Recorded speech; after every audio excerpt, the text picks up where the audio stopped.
사랑하는 여러분, 오늘도 하나님의 은혜가 또 우리의 삶에 또 2025년을 지켜주신 여러분의 삶과 2026년도에도 하나님의 은혜가 가득하시기를 간절히 소망합니다.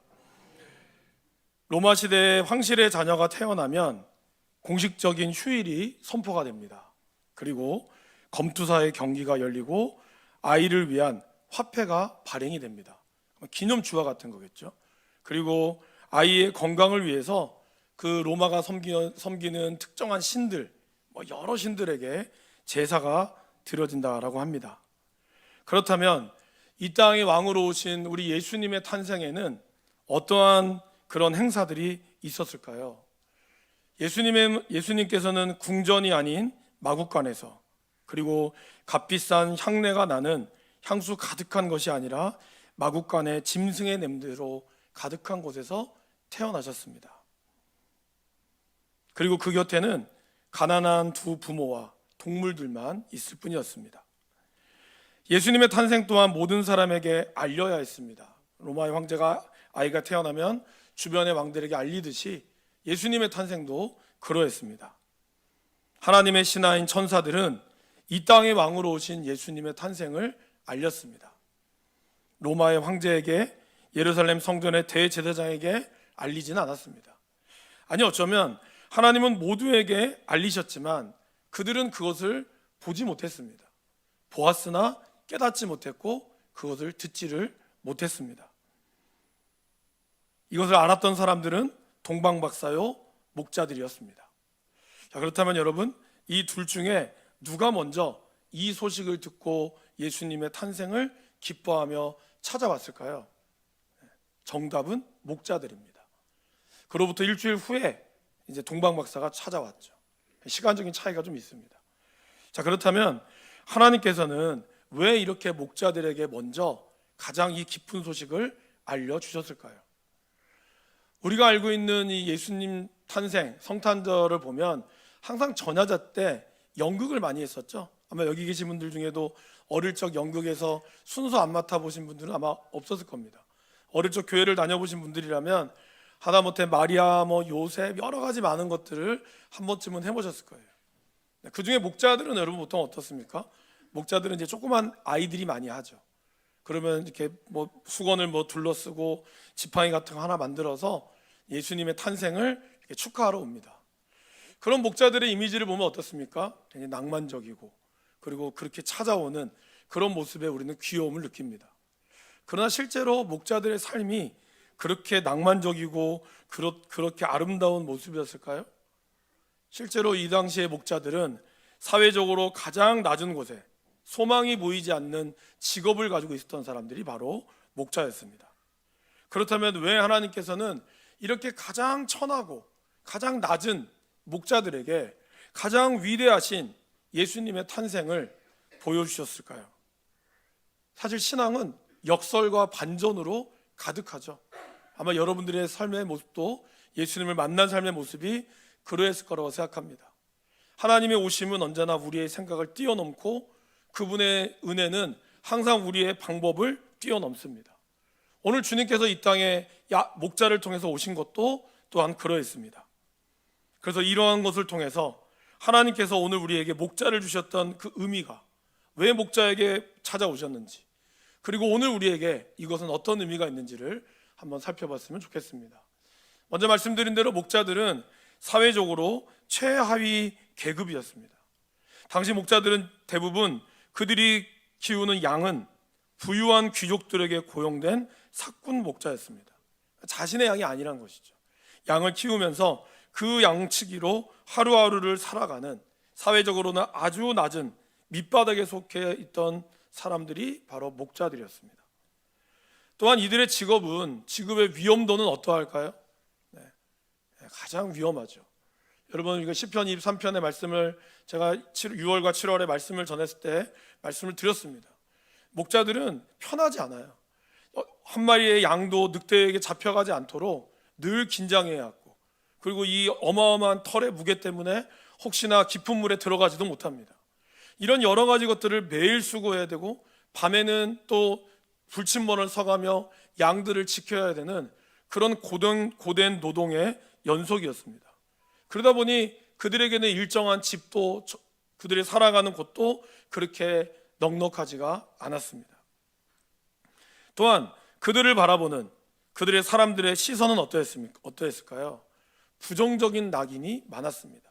늘 돌아다니다 보니까 그들은 도둑질과 그리고 다른 사람과의 싸움, 그런 싸움들이 일상이었고, 늘 그들의 몸은 양의 오물로 더러워진 그런 흙냄새와 그리고 그런 어떤 오변 냄새들이 그들의 몸에 가득했었다라는 것입니다. 이러한 직업뿐만이 아니라 법적으로도 그들은 소외를 받았습니다. 이들의 별명이 목소리 없는 존재였다고 합니다. 무슨 말일까요? 이들은 말하는 것조차도 이들의 말하는 법정에서 전혀 증언으로 채택되지 않았다고 합니다. 그러니까 목자들이 뭐 어떤 살인 사건을 목격해서 증언으로 내가 이 사람이 누군가를 죽인 걸 봤습니다, 이렇게 자기가 직접 본 거를 얘기해도 이 사람이 목자라는 이유로 이 사람의 증언은 묵살된다라고 합니다. 그래서 이들의 별명이 목소리 없는 존재들이었다라는 것이죠. 이들이 사는 곳은 어디였을까요? 이들이 양떼를 치고 나서도 여전히 이들은 부정한 자로 인식이 있었기 때문에 예루살렘 성에 들어갈 수가 없었다라고 합니다. 부정한 집단으로 그들은 예배의 자리에도 쉽게 설 수 없는 그러한 자리가 바로 목자들의 자리였습니다. 예수님께서 태어나시던 그 밤에도 그들은 어디에 있었습니까? 예루살렘 성 밖에, 성 바깥에서 격리된 채 추운 들판에서 남의 양을 치고 살았다라는 것입니다. 그러면 그들은 어떠한 희망이 있었을까요? 이 캄캄하고 깊은 어둠 속에서 그들이 기다린 유일한 희망은 그냥 또다시 아침이 오기를 기다렸습니다. 한 마리의 양도 죽지 않고 무사히 지나가서 그래서 받았던 그 돈으로 술을 마시고 또 도박을 하고 또 그렇게 잠을 자고, 그러면서 그들은 그들의 일상, 그냥 오늘 하루가 끝났다라고 하는 그 일상에 만족하며 살아가야 했습니다. 이처럼 깊은 어둠 속에서 그냥 해가 뜨기만을 기다렸던 그들에게 하나님께서 나타나셨습니다. 그냥 나타나는 것이 아니라 어떠한 새벽빛보다 더 찬란한 빛으로 그들에게 임하셨습니다. 이 모습을 본 목자들, 이렇게 어마어마한 빛을 바라본 목자들의 반응은 어떠했을까요? 빛이 비치니까 막 기분이 좋고 날아갈 것 같았을까요? 오늘 말씀 9절에 보시면 주의 사자가 곁에 서고 주의 영광이 그들을 두루 비침해 그들이 크게 무서워했다라고 얘기합니다. 왜 하나님의 영광이 그들에게 비치자 그들은 먼저 무서움이 찾아왔을까요? 여러분, 복음의 소식, 기쁜 소식이란 뜻이잖아요. 근데 이런 복음의 소식은 정말 기쁜 소식이지만 그 복음에는 두 가지의 양면성이 있어요. 하나는 두려움이요, 하나는 기쁨이다라는 겁니다. 어떠한 두려움이 있을까요? 오늘 주의 영광이 그들에게 비추자 목자들이 두려워했던 이유는 뭘까요? 그들 앞에 비춰져 있는 그 밝은 빛이 그들이 가지고 있는 그런 추한 모습을 다 밝히 드러낼 것 같은 그런 두려움이 있었다라는 것입니다. 복음은 우리에게 우리의 죄를 드러내게 합니다. 복음은 우리의 죄를 감추지 않고 오히려 우리의 허물과 우리의 죄를 드러내는 거죠. 우리가 의사 앞에 우리의 몸이 발겨벗겨질 때가 있습니다. 수술대 위에 앉아있을 때, 수술대 위에 누워있을 때 의사들은 우리의 몸을 다 봅니다. 그것이 우리에게는 때로는 두려움이죠. 그러나 그 두려움은 뭘까요? 그 죄 가운데서 그 더러운 몸을 이제 수술해야 되는 두려움과 동시에 이것이 낫게 되면 우리는 어떨까요? 우리의 몸은 다시 회복이 된다라는 것입니다. 오늘 이 목자들에게는 늘 거짓을 일삼고 거칠고 다른 사람의 눈치를 보며 늘 손가락질을 받아오며 살았던 그들에게 빛으로 임하신 하나님은 두려울 수밖에 없지만 하나님은 그들을 단순히 두려움과 심판으로 끝나지 않으신다라는 겁니다. 복음은 저와 여러분들의 죄를 드러내지만 죄를 드러냄으로써 여러분들을 정죄하는 것으로 끝나는 것이 아니라 그로 인하여 여러분들이 다시 살 소망함을 주는 것이죠. 그것이 바로 복음입니다. 복음은 결코 심판으로 끝나지 않고 그거를 믿고 받아들이는 자에게는 두려움이 변하여 구원의 기쁨과 감격이 되는 것입니다. 그래서 2장 10절 말씀에 보면 하나님께서는 천사들을 통하여 이렇게 말씀하시죠. 천사가 이르되 무서워하지 말라. 보라, 내가 온 백성에게 미칠 큰 기쁨의 좋은 소식을 너희에게 전하노라. 바로 천사들이 전하여 줬던 그 기쁨의 소식, 이것을 이들이 들었다는 겁니다. 천사들이 보고 그들의 메시지를 들은 목자들은 어떠했을까요? 단순히 두려움으로 끝나는 것이 아니라 그들이 기쁨으로 바뀌었습니다. 그런 기쁨으로 바뀐 것은 그들의 행동을 통해서 볼 수 있습니다. 여러분, 천사들이 나타나고 사라졌을 때 이들이 이걸 듣고 야, 이거 뭐야? 뭐 이렇게 어마어마한 빛이 일어났네? 그냥 그거 끝날 수도 있어요. 그죠? 그런데 천사의 이야기를 듣고 그들은 어떤 반응을 보였을까요? 15절 보십시오. 우리에게 알리신 바 이 이루어진 일을 보자 하고, 그리고 16절에 빨리 가서 마리아와 요셉과 구유에 누인 아기를 찾자라고 그들은 행동으로 옮겼다라는 겁니다. 곧 그들의 삶의 모습이 그냥 그것이 스쳐 지나가는 나 신기한 거 UFO 봤어, 그것으로 끝나는 게 아니라 이것이 정말 그러한지를 그들은 말씀에 순종함으로 나아갔다라는 것입니다. 그러나 여러분, 이것을 떠나간다는, 이것을 찾아간다는 것은 쉬운 일이 아닙니다. 왜 그럴까요? 먼저 이들에게는 남겨져 있는 양이 있어요. 자기 양이 아니에요. 이 양을 한 마리라도 잊어버리면 그들은 그 다음날 돈을 받을 수가 없습니다. 잘릴 수도 있어요. 그런 모든 위험을 감수하면서도 그들은 자신의 생존보다 하나님의 말씀 전해지는 것에 순종함이 더 중요하다는 것을, 가치 있는 것을 여겼다라는 것입니다. 바로 복음은 우리의 삶의 우선순위를 바꾼다는 거예요. 저와 여러분들이 복음을 믿으면 지금까지 내가 추구했던 삶의 문제가 생존의 문제에서 벗어나서 먼저 그의 나라와 그의 의를 추구하는 것으로 바뀐다라는 것입니다. 목자들은 그러한 삶의 모습이 있었습니다. 그러나 여러분, 이 순종의 걸음은 결코 쉽지가 않았죠. 아까 처음에 말씀드렸던 동방박사들은 어떻게 예수님을 찾았을까요? 별들이 안내해 줬습니다. 그죠? 별이 안내해 줬어요. 근데 오늘 말씀해 보시면 천사들은 어떻게 했을까요? 15절에 보시면 천사들이 떠나 하늘로 올라가니라고 나옵니다. 그러니까 천사들이 우리를 구원할 예수님이 이 땅에 구유에 누인 아기가 베들레헴에 있습니다라고 전해줬을 뿐, 그리고 천사들은 날아가 버렸어요. 이제 이것을 찾아야 될 몫은 누구죠? 목자들입니다. 목자들이 베들레헴에 들어가서 찾아야 되는 거예요. 그냥 길을 쭉 안내해가지고 찾아간 게 아닙니다. 이 당시에 베들레헴 작은 도시입니다. 부산과는 비교도 안 되게 아주 작은, 그냥 한 9 정도, 그 정도밖에 안 돼요. 하지만 이 베들레헴에 지금 어떤 일이 일어났었죠? 가이사 아구스토가 호적을 하러 모든 백성들을 다 보냈죠. 그래서 여기에는 마리아와 요셉만 있는 게 아니라 전국 각지에서 다 사람들이 몰려왔어요. 그래서 마리아와 요셉은 여관이 없어서 구유에 누인 거잖아요. 그러니 이 모든 사람들을 다 찾아낸다는 것이 결코 쉽진 않았다라는 겁니다. 그럼에도 불구하고 그들은 이것을 찾았다라는 것입니다. 바로 목자의 이 천사들의 말을 듣고 나아갔던 이 목자들의 믿음, 우리가 한번 결단하고 달려가는 것을 넘어서 아무런 표적은 없지만, 이들에게는 표적도 사라졌어요. 그렇지만 이 표적도 없었지만 주여 주시는 그 말씀을 붙들고 나아가는 이 끈기, 이것이 바로 우리가 복음을 붙들고 나아가야 될 사람의 모습이다라는 것입니다. 때로는 우리는 복음을 그렇게 여깁니다.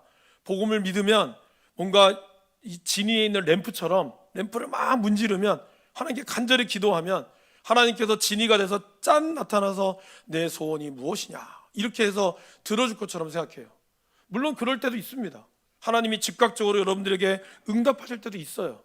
그러나 하나님이 우리에게 주시는 것은 때로는 우리의 눈에 보이지 않아도 그것을 내가 찾고 간절히 찾는 자에게 하나님은 보여주시고 나타나 준다는 겁니다. 시간이 걸릴 수도 있고 그것 때문에 나의 것들을 내려놓아야 되는 순간이 있지만, 그것을 찾고 찾으며 나아갈 때 하나님은 우리에게 응답하시고 하나님은 우리에게 보여주신다는 것입니다. 목자들이 숨가쁘게 달려와서 마침내 마주했던 예수님, 그 예수님은 정말 천사가 이야기한 것처럼 말구유에, 초라한 말구유에 있었어요. 왕이 계실 만한 화려한 궁전이 아니었습니다. 짐승의 체온과 축축한 집단 냄새가 뒤섞여 있는 초라한 마구간의 구유였습니다. 아마 요즘 같았으면 난리가 났을 겁니다. 요즘엔 어머니들은, 요즘 이제 산모들은 기본적으로 몇백만 원씩 하는 그런 산후조리원에 들어가죠. 거기서 에어컨도 나오고 또 히터도 나오고 뭐 다 해주는 이런 곳에 살았죠. 아주 무균한 곳에. 그런 곳에 있어야 될 예수님은 너무나 초라하고 온갖 진들이 균들이 가득한 그러한 구유에 놓여 있었다는 거예요. 근데 만약에 예수님께서 이러한 비천한 곳에 있지 않았다면 어땠을까요? 여러분, 사실 목자들이 봤을 때는 자기네들 숙소보다 더한 곳이었지만, 그러나 사실 그들에게는 어떤 곳이죠? 너무 익숙한 곳이었어요. 늘 그들이 살아왔던 그러한 곳에 예수님의 오심은 사실은 그들에게는 굉장한 기쁨이었다는 겁니다. 생각해 보십시오. 만약에 예수님이 왕궁에 왔다면 목자들이 왕궁에 들어갈 수 있었을까요? 못 들어갔습니다. 냄새나고 더럽다는 이유로. 아까 말씀드렸잖아요. 목자들은 사회적으로 최하층이라고. 과연 그들이 이 거룩한 왕궁에 들어올 자격이 됐을까요? 못 들어갔을 겁니다. 하나님께서는 냄새나고 더러운 이곳 마구간 구유에 누우심으로써 자신을 한없이 낮추셨습니다. 그리고 예수님은 태어나실 때부터 목자들의 눈에 맞추어 주시며 태어나셨던 겁니다. 그래서 누구든지 소외되고 아무리 연약한 자라 할지라도 그분께 나올 수 있도록 우리 주님은 길을 열어주신 것입니다. 하나님은 위대하신 분입니다. 너무나 크신 분입니다. 그러기에 하나님은 어떠한 사람도 아무리 큰 사람이라 할지라도 하나님을 받아들일 수 있습니다. 동시에 하나님은 한없이 작으신 분이에요. 너무나 작으신 분이어서 우리 가운데 감히 내가 과연 구원받을 자격이 있을까? 나 같은 사람도 과연 그런 자격이 있을까 하는 사람도 하나님은 품어주실 수 있는 분이시다라는 것입니다. 그것이 바로 하나님이 오늘 우리에게, 저와 여러분들에게 눈높이로 딱 맞춰서 오신 복음이 그러하다는 거예요. 가장 큰 사람이든 가장 낮은 사람이든, 아니 어쩌면 가장 큰 이가 가장 낮은 곳에 있는 이에게 복음을 전하게 함으로써 하나님의 이 어마어마한 힘의 능력을 하나님은 보여주셨다라는 것입니다. 목자들의 눈에 비친 이 구유는 결코 초라하지 않았습니다. 그들은 이곳에서 하나님을 예배했습니다. 눈에 보이는 상황이 그들에게 중요하지 않았다는 거예요. 우리가 복음을 제대로 받잖아요. 우리가 복음을 제대로 듣잖아요. 그러면 복음 앞에 놓여져 있는 상황보다 그 말씀에 이루어지는 하나님의 역사에 우리의 믿음이 가게 된다는 거예요. 우리의 눈은 연약해서 보이는 대로 갈 때가 많습니다. 그러나 믿음은 보이는 것 너머에 일하시는 하나님을 보게 만듭니다. 그래서 사도 바울은 고린도후서 5장 7절에 이는 우리가 믿음으로 행하고 보는 것으로 행하지 아니함이로다라고 말하고 있어요.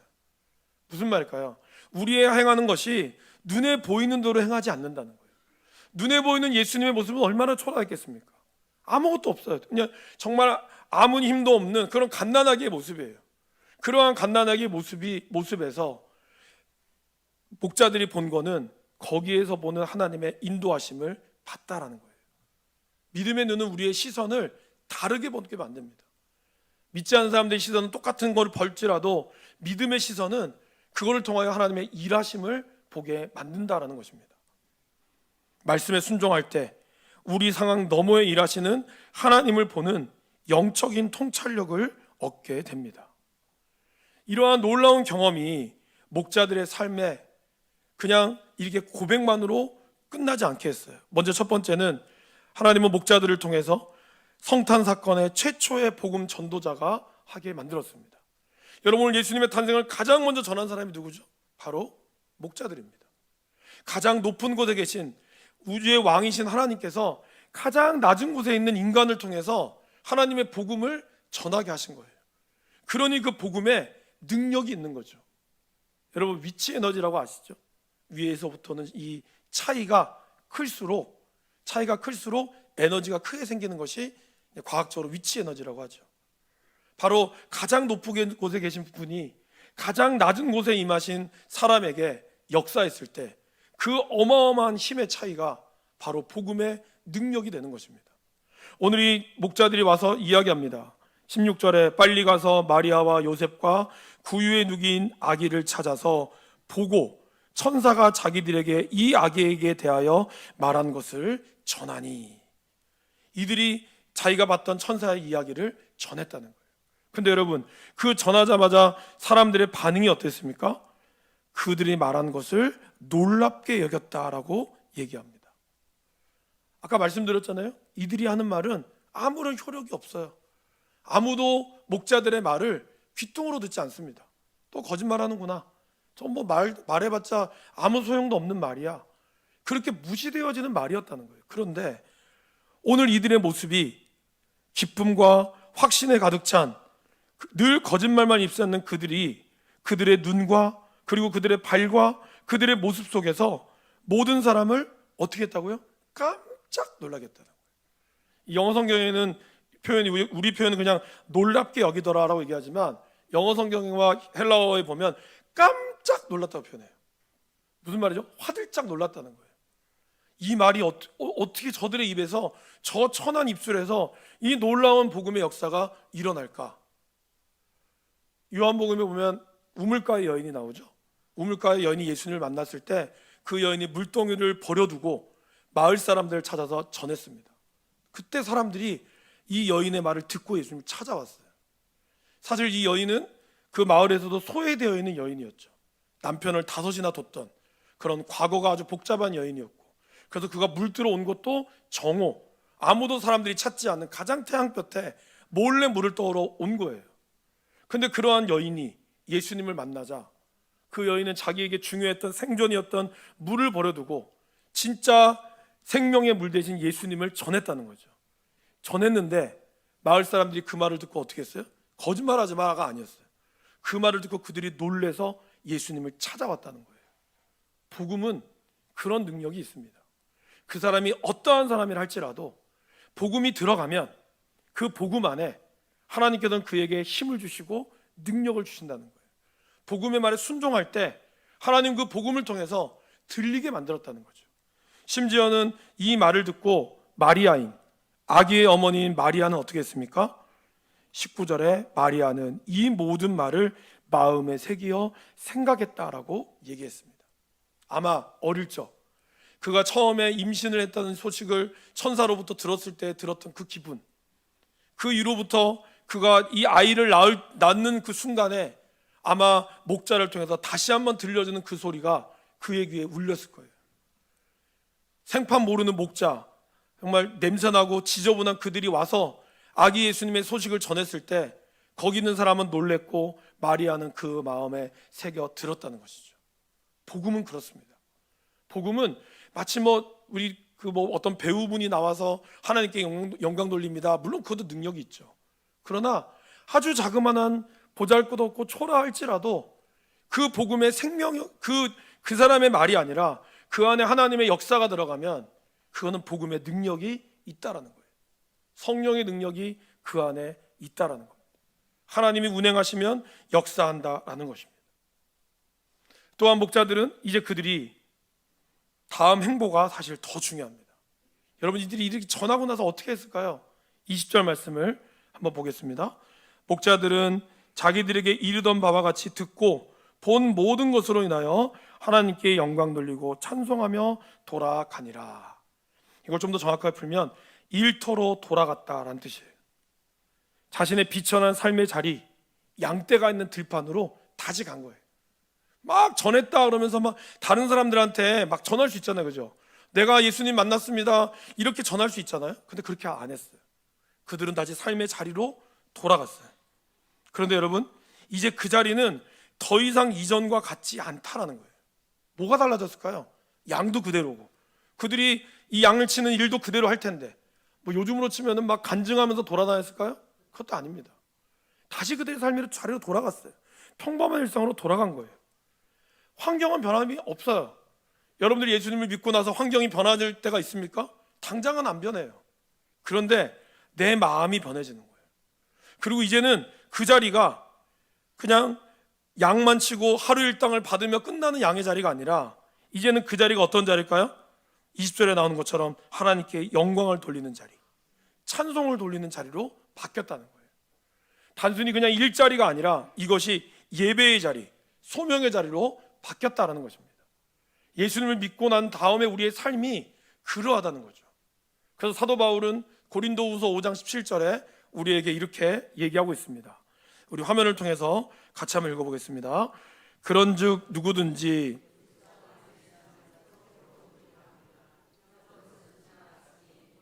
새 것이 되었도다. 뭐라고요? 새 것이 되었다고. 이전 것은 지나갔다는 거예요. 그래서 제가 늘 말씀드리죠. 우리가 예수님을 믿고 변화되지 않는 것이 뭐다? 기적이다. 예수님을 믿으면 변화가 안 될 수가 없어요. 우리가 복음을 정말 받아들이면 우리의 삶의 마음의 변화부터 시작해서 삶의 변화들이 일어나는 거예요. 그것이 여러분들이 뭐 예수님 믿고 은혜 받았으니까 신학 공부하자 이게 아니에요. 단순히 그러한 어떤 자리의 변화가 아닙니다. 자리는 그대로 있어요. 그런데 그 자리에 하나님의 영광의 광채를 발견하는 거예요. 그렇기 때문에 우리의 모습이, 나의 마음이, 나의 생각이 바뀌는 거죠. 조금씩 주님이 기뻐하는 삶의 모습으로 바뀐다는 겁니다. 마르틴 루터는 와 윌리엄 틴델은 이러한 모습을 일상의 거룩함이 중요하다고 얘기합니다. 여러분들이 아이를 키우면서 아기의 기저귀를 갈고 설거지하고 구두를 수선하고 직장 생활을 하고 학교를 다니고 그러한 평범한 일, 그것이 만약에 하나님을 기쁘시게 하려는 마음으로 우리가 행하고 있다면 제가 여러분 앞에서는 말씀을 전하는 일과 여러분들은 똑같이 조금도 다르지 않은 거룩한 직업을 수행하고 있다라는 것입니다. 목자들에게 일어난 변화가 바로 이것이었어요. 그래서 이제 이들에게는 단순히 더 이상 소망 없이 아침을 기다리는 삭군이 아니라 자신의 비천한 일터에서 세상의 구원자를 찬양하고 그리고 증거하는 거룩한 소명을 받은 예배자요 전도자로 변화가 된다라는 것입니다. 변화되었다라는 것입니다. 사랑하는 성도 여러분, 목자에게 임했던 이 기쁨의 좋은 소식은 바로 우리에게 들려주시는 하나님의 음성입니다. 하나님께서는 목자와 같이 연약한 저희들, 흠 많은 저희들, 뭔가 대단한 것은 없지만 그러나 하나님은 그런 우리에게 찾아오셔서 하나님의 가장 기쁨의 소식을 우리가 듣게 하십니다. 여러분에게 가장 먼저 이 소식을 하나님은 들려주기를 원하십니다. 그리고 하나님은 여러분들이 여러분의 증인으로 삶을 살아가기를 또한 원하십니다. 우리의 미래가 어떨까요? 우리의 미래는 불투명하죠. 사실 오늘 내가 이 직업을 갖고 있다고 할지라도 그 다음에 무너질 수 있는 것이 바로 우리의 모습입니다. 언제 50대만 넘어가면 큰 회사들은 명퇴를 걱정해야 돼요. 60 둘셋만 돼도 공무원들은 은퇴를 걱정해야 돼요. 물론 뭐 연금이 나온다고 하지만 여전히 우리가 살아가야 될 시대는 많이 있습니다. 목회자이셔도 마찬가지입니다. 당장 눈앞에 보이는 성도들이 어떻게 살까? 미래의 교회는 어떻게 될까? 이것만 보면, 눈앞에 있는 현실만 보면 우리는 불투명한 미래에 두려울 수밖에 없는 거죠. 그러나 그때 찾아오는 하나님의 그 빛은, 그 복음은 우리의 삶을 다르게 말한다라는 것입니다. 그 기쁜 소식을 받으면 우리의 삶은 달라진다라는 것입니다. 하나님은 여러분에게 직업을 바꾸라고 말씀하지 않습니다. 대신 여러분의 일터를 예배의 장소로 바꾸라고, 성소로 바꾸라고 말씀하시는 거예요. 여러분들이 이곳에서 기도하고 예배하지만 여러분의 삶의 자리에서 마주하는 책상, 삶의 자리에서 마주하는 식탁, 설거지하는 장소, 화장실, 학교, 여러 모든 곳에서 운전을 해야 되는 이 고된 노동의 자리에서 바로 하나님은 그곳에 하나님께 영광을 돌리는 곳임을 우리에게 말씀하고 있다는 거예요. 다시 우리의 삶의 자리로 돌아갔을 때 우리가 만난 이 예수님을 하나님은 우리의 평범한 일상을 통해서, 저와 여러분들의 삶을 통해서 하나님은 증거하고 찬양하기를 원하십니다. 그리고 그때 하나님은 우리의 삶 속에서 가장 위대한 하나님의 영광을 보도록 허락하신다라는 것입니다. 그러게 여러분, 우리가 주일날 이 들은 말씀을 여러분의 믿음으로 받아들이시고 이 믿음이 여러분의 삶의 자리에서 순종의 복음으로 전해질 때 하나님의 역사가 저와 여러분을 통하여 일어나게 될 줄을 믿습니다. 그 여러분의 삶의 자리, 그 예배의 자리에 하나님의 능력이, 성령의 능력이 함께 하시기를